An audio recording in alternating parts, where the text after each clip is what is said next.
Hello and welcome back to World Traveler Commentary. Now,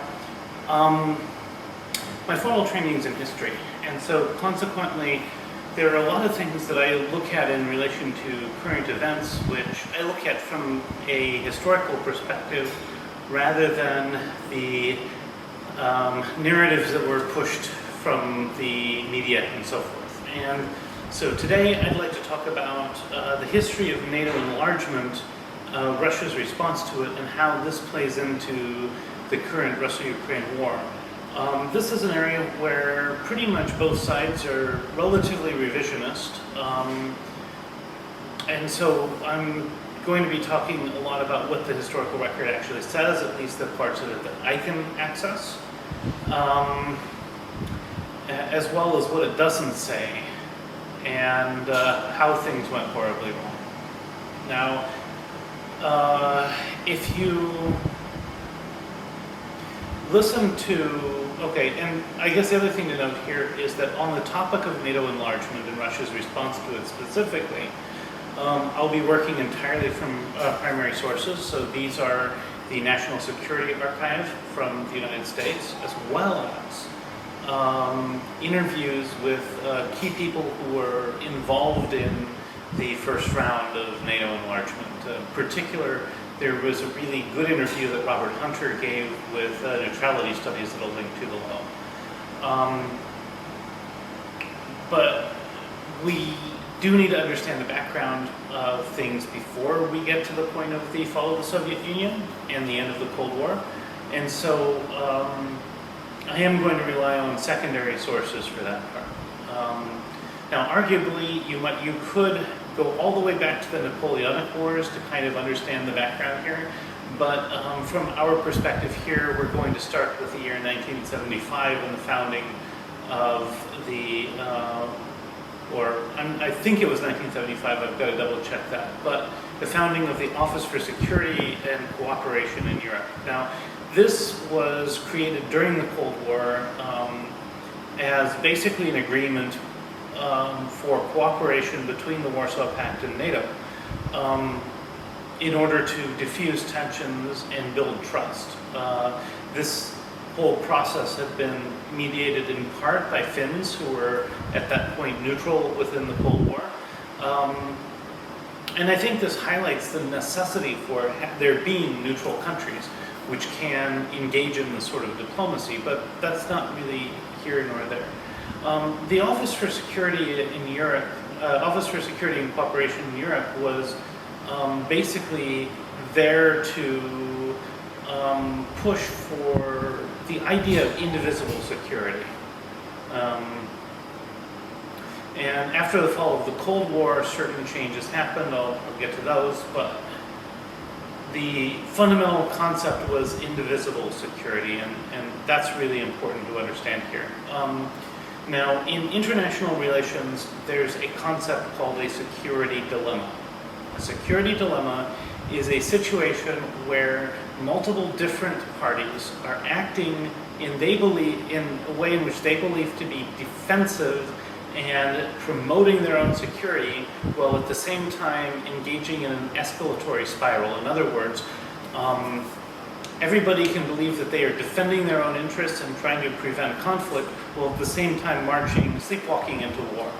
This happens a lot of times in history.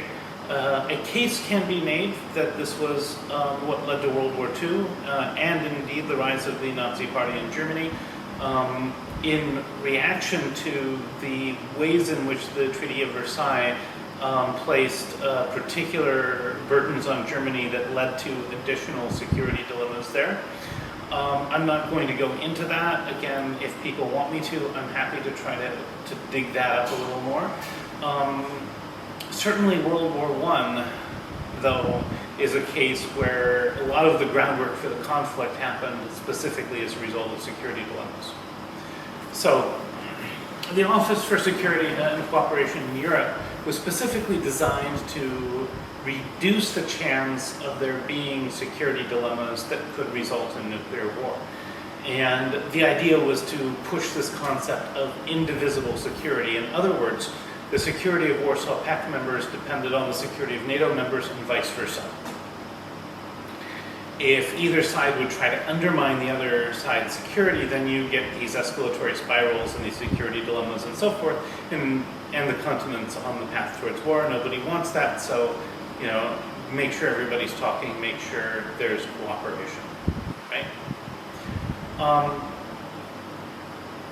And that lays the groundwork for what then happens with the fall of the Berlin Wall and the later fall of the Soviet Union. Now, after the Berlin Wall fell, under the presidency of George H.W. Bush, there were a number of meetings with between high-ranking Soviet officials and high-ranking American officials. And if you listen to the Russian accounts of this today, the account, and this is also echoed by people like Mearsheimer, etc., who basically say, we gave them assurances that NATO would never expand eastward beyond Germany. If you listen to the American ones, they say no such assurances were ever given. So what's the truth? Well, the National Security Archives are my primary source on this. The first source on this, and I'll get to the Robert Hunter discussions later. Those happened a little later. But the National Security Archive suggests that the U.S. in fact did make some assurances, but, and this is a key but, expansion of NATO was not really addressed in those assurances. The assurances that the George H.W. Bush administration made to the Gorbachev administration were very specific, and they were that the United States would not, under any circumstances, expand their security at the expense of Russia's. Okay, so the actual promise wasn't not to extend NATO; it was not to undermine Russian national security. Okay. And there's a lot of evidence that nobody at the time understood this as foreclosing the idea that NATO could expand. Okay. At least I've been able to find no evidence on the American side, and no real evidence from anybody bringing anything up from the Russian side. Between basically up until 1998, which said NATO expansion is a problem. Okay, what was considered a problem would be to unilaterally expand NATO in order to undermine Russian interests abroad. Okay, and there's a big distinction here, and this becomes important when we start looking at the first major expansion of NATO, which concluded in 1999, but had been negotiated in previous years. So, now, one of my primary sources, as far as this goes, is an interview that Robert Hunter, who was U.S. ambassador to NATO from 1993 to 1998. Okay. And two things happened during his tenure. The first was the catastrophic dissolution of Yugoslavia. And see, at that point, while Russia wasn't really considered for NATO membership, they were part of the Partnership for Peace. And Russia, in fact, did deploy troops alongside NATO for peacekeeping in Bosnia in particular. Russia refused to have these troops report to the NATO chain of command, and so an arrangement was made by which they were instead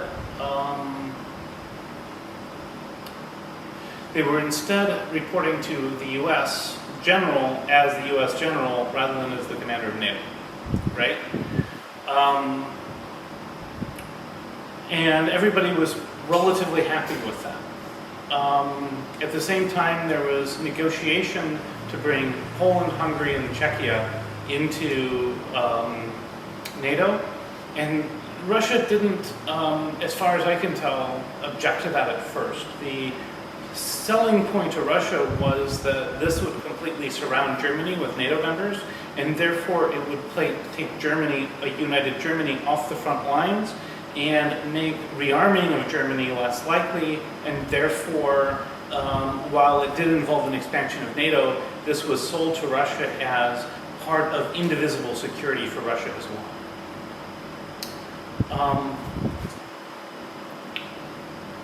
Now, then things went very badly wrong. Two big things happened. The first was that Boris Yeltsin negotiated a deal under which NATO and the Partnership for Peace would be involved in peacekeeping in Kosovo. And once this came to be implemented, the Russians were completely sidelined. They weren't placed under the same commands that they had been before. They were basically, this led to the whole Pristina airport incident where the United States actually tried to isolate and effectively besiege heavy Russian troops at the Pristina airport, with the British command basically saying, no, we're not going to do that. The United States then went and basically lobbied all the other NATO countries around the Balkans to close airspace to Russian flights in order to isolate Russian troops there. And in this, they were finally successful. So what had happened was Yeltsin had put a lot of his own credibility behind trying to get a multilateral force, peacekeeping in Kosovo, and we basically repaid that diplomacy and that diplomatic effort by cutting the Russians off from any meaningful role in continuing to try to stabilize the Balkans. That led to an immediate souring of relations between Russia and NATO. Okay? And this put the expansion of NATO, this first tranche of expansions, into a completely different light. And so here's where we start to see the first beginnings of opposition to that. What happens after that?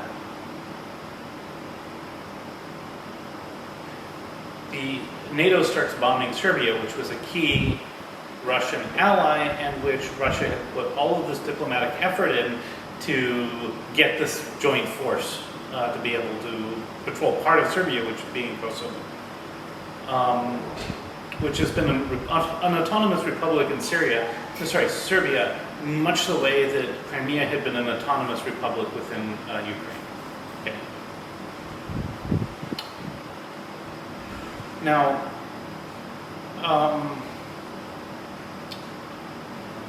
the bombing of Serbia was seen by Russia as being a complete slap in the face.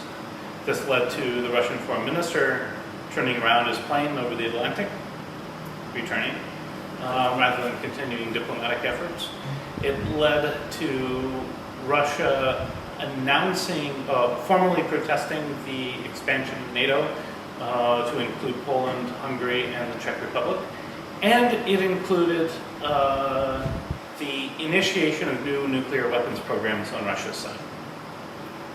And by 1999, Yeltsin was specifically making nuclear threats against NATO. And this was Yeltsin, by the way. It wasn't Putin. Putin at that point was relatively unknown, but the big thing that he was known for in the West was that he was in charge of the new nuclear weapons programs. From that point forward, you start seeing expansions of NATO. You see the idea of we want to include the Baltics. From U.S. perspectives, the Baltics were always seen as separate and sort of a special case. And so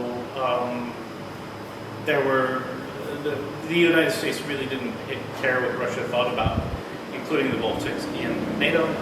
Of course, Russia did protest that because that put NATO troops within artillery range of St. Petersburg.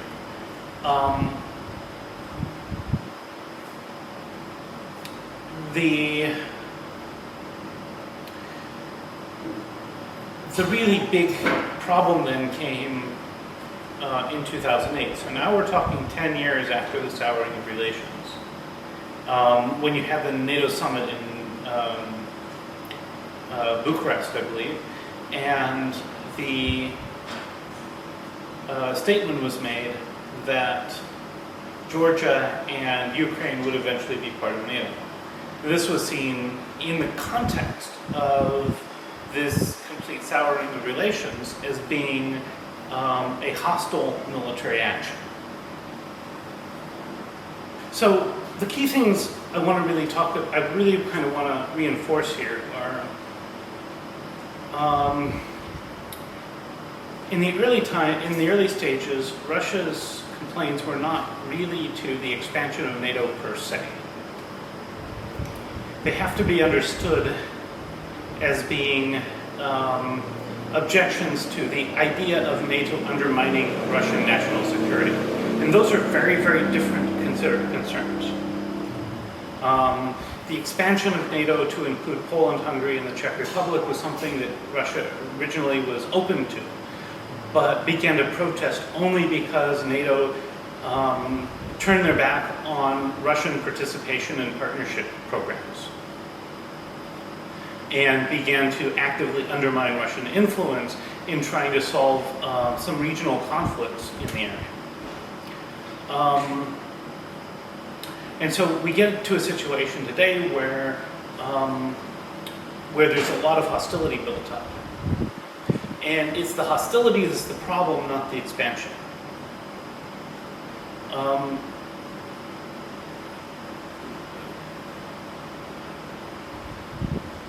The US had in fact made very clear assurances that we would not undermine Russian national security or Russian influence through any expansion of NATO. And it was only when we broke those assurances in 1998 that Russia began to protest, right? So NATO expansion itself has never been the primary driving force. The breakdown of NATO-Russia relations, which was almost entirely on NATO's side, in fact are. So that's what I have for you today. I will link to my primary sources down below. If you think I'm missing something that changes the picture in a big way, please link your sources in comments. I would love to hear from them, and I'm happy to admit if I'm wrong, if new information comes that changes my mind. But please note, I'm only going to accept primary sources here, so please stick with the historical record. At any rate, have a good time, and see you next time.